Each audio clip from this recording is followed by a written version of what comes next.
إن الحمد لله نحمده ونستعينه ونستغفره ونؤمن به ونتوكل عليه ونعوذ بالله من شرور أنفسنا ومن سيئات أعمالنا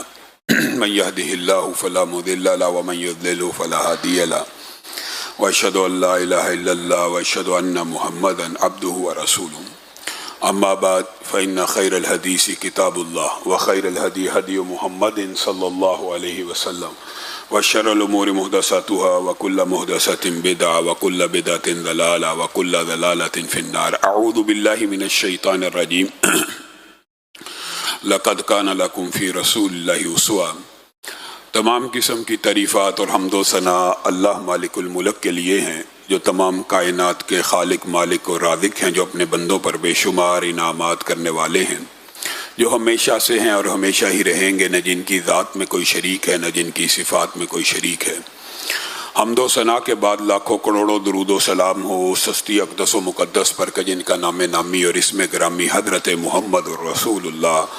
صلی اللہ علیہ وآلہ وسلم ہے، جنہیں تمام کائنات کا ہادی، رہنما، مقتدی، پیشوا، رہبر، امام بنا کر بھیجا گیا، اور جن کے قلب اطہر پر اللہ رب العزت نے اپنی آخری کتاب حمید کو نازل فرمایا۔ حمد و ثنا اور درود و سلام کے بعد لاکھوں رحمتیں ہوں آپ کے صحابہ پر، تابعین پر، تبع تابعین، واعظین، مبلغین، محدثین، مصنفین، مفسرین پر کہ جن کی وجہ سے اسلام ٹھیک اور مکمل حالت میں ہم تک پہنچا۔ معزز سامعین گرامی قدر، گزشتہ خطبات میں بعض واقعات کو سیرت کے حوالے سے شروع کیا، اور پچھلے خطبے میں سیدنا ثمامہ کے واقعے کو بھی آپ کے سامنے رکھا۔ اس واقعے کے اندر جو چند فقہی باتیں ہیں ان کو تیزی سے بیان کر کے آگے بڑھیں گے۔ اس واقعے سے جب سیدنا ثمامہ نے واپس لوٹ کے رسول اللہ صلی اللہ علیہ وسلم کو آ کے کہا کہ واپس لوٹ آیا ہوں، آپ کے اوپر ایمان لانا چاہتا ہوں، تو رسول اللہ نے ان کو کہا تھا ہم نے تو تجھے چھوڑ دیا اور تو واپس لوٹ آیا۔ تو انہوں نے کہا اپنا بنا کے چھوڑ دیا۔ علامہ شہید یہ واقعہ اس شعر کے انداز میں سنایا کرتے تھے کہ کیا اسیری ہے کیا رہائی ہے، ہمیں اپنا بنا کے چھوڑ دیا۔ تو ویسے اس واقعے کے فقہی جو پہلو ہیں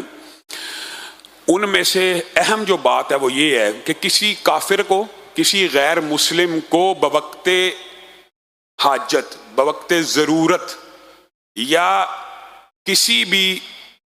امر کے اور کسی بھی کام کے لیے مسجد میں داخل ہونے کی اجازت دی جا سکتی ہے۔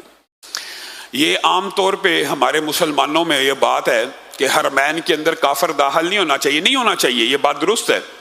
لیکن یہاں پہ مسجد النبوی کے ستون کے ساتھ رسول اللہ نے ابھی انہوں نے ایمان قبول نہیں تھا کیا، باندھ دیا۔ تو یہاں سے یہ بات ثابت ہوتی ہے کہ چند حکم ان کی استثناء ہوتی ہے۔ مثال دے رہا ہوں، اگر آپ کی مسجد ہے اور کوئی ماہر کاریگر ہے جس کو آرکیٹیکٹ ہے یا اسی کا کام کرنے والا ہے یا کارپینٹر ہے یا ماربل، کوئی بھی کام جو اس کی اسپیشلائزیشن ہے، مسلمان وہ کام نہیں کر سکتا، تو وہ مسجد میں داخل ہو کے اس کو وہ کام کرنے کی اجازت موجود ہے۔ ان احادیث اور واقعات کی روشنی میں یہ جو سب سے بڑا فقہی پہلو اس واقعے میں بیان کیا جاتا ہے وہ یہی ہے کہ کافر کو بوقت ضرورت مسجد میں داخلے کی بھی اجازت ہے، اور یہ جو حرم کا خاص مسئلہ ہے وہاں پہ بھی داخلے کی اجازت موجود ہے۔ اور دیگر احادیث سے تو یہ بات بھی ثابت ہوتی ہے کہ رسول اللہ صلی اللہ علیہ وسلم نے عیسائیوں کو اپنی ہی مسجد میں عبادت کرنے کی پیشکش کر دی۔ تو گویا آج کے دور میں بھی اگر کوئی عیسائی، یہودی یا غیر مسلم آپ کی مسجد میں آنا چاہے اور آپ سمجھتے ہو کہ اس کے آنے سے اس کے دل میں اسلام کا رعب، دبدبہ اور متاثر ہونے کا امکان ہے، آپ اس کو داخل ہونے دیجئے، آپ اس کو آنے دیجئے، آپ اس کو چاہے اپنی مسجد میں عبادت بھی کرنے دیں وغیرہ۔ یہ ایک طویل فقی باب ہے جو خلاصہ آپ کے سامنے رکھ دیا۔ رسول اللہ صلی اللہ علیہ وسلم نے یہ جو مار کے آپ کو کہا تیزی سے لڑے ہیں، اس کی وجہ یہ تھی کہ کفار کے اوپر ہیبت اور دہشت بیٹھ جائے۔ زید بن حارثہ کو 170 سواروں کے ساتھ رسول اللہ صلی اللہ علیہ وسلم نے، صفوان بن امیہ کا ایک قافلہ جا رہا تھا، رسول اللہ نے یہ کاروائیاں بھی کی ہیں کہ قریش کے جو قافلے تجارتی جا رہے ہیں ان کو ڈسٹرب کیا جائے، ان کے اوپر حملے کیے جائیں۔ تو زید بن حارثہ کو بھی اسی قافلے کے اوپر حملہ کرنے کا حکم دیا۔ صفوان بن امیہ کا تجارتی قافلہ تھا، بہت زیادہ مال لے کے جا رہا تھا، تو زید بن حارثہ نے حملہ کیا اور قافلے کے اندر سے چاندی کی ایک بہت بڑی مقدار مسلمانوں کے ہاتھ میں لگی۔ لیکن اس واقعے میں عیس کے مقام کے اوپر جب زید بن حارثہ کفار کو قیدی بنا رہے تھے، تو جو اسپیشل اس واقعے کے اندر ایک بات ہے وہ یہ ہے کہ رسول اللہ صلی اللہ علیہ وسلم کے داماد ابو العاص،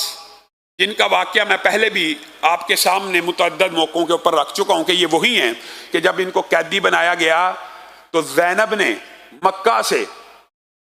ماں خدیجہ کا ہار بھیجا تھا، تو رسول اللہ اس ہار کو دیکھ کے رونا شروع ہو گئے تھے، ان کی آنکھوں میں آنسو آ گئے اور صحابہ کو کہا یہ تو میری بیٹی نے بھیجا ہے، اگر آپ چاہتے ہیں تو میں اس کو بغیر معاوضے کے آزاد کر دوں۔ یہ وہی ابو العاص ہیں، اس مارکے میں گرفتار ہو گئے۔ اب جب ان کو پکڑ کے لایا گیا تو انہوں نے اپنی بیوی سے پناہ کا مطالبہ کیا،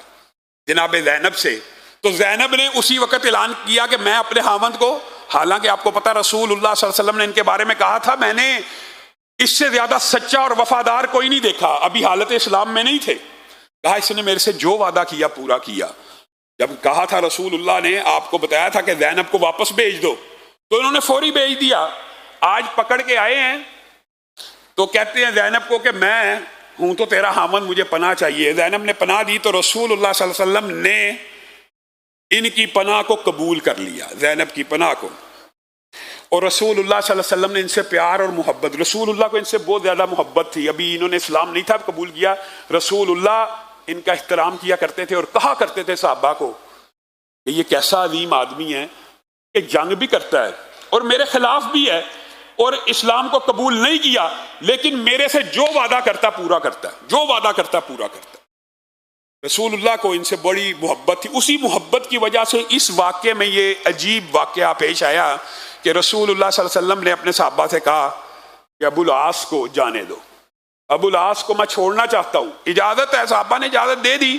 تو یہ جو بار بار احسانات کیے ابو العاص کے دل میں رسول اللہ کی بڑی محبت تھی، ان کے دل میں بھی، لیکن اب دل کی دنیا بدل چکی تھی، تیزی سے مکہ میں داخل ہوئے اور اعلان کیا لوگوں میں اس لیے آیا ہوں کہ کہیں تم یہ نہ سمجھنا کہ مدینہ میں اس لیے ٹھہر گیا کہ ابو العاص کے ذمے مکہ کے لوگوں کے پیسے تھے،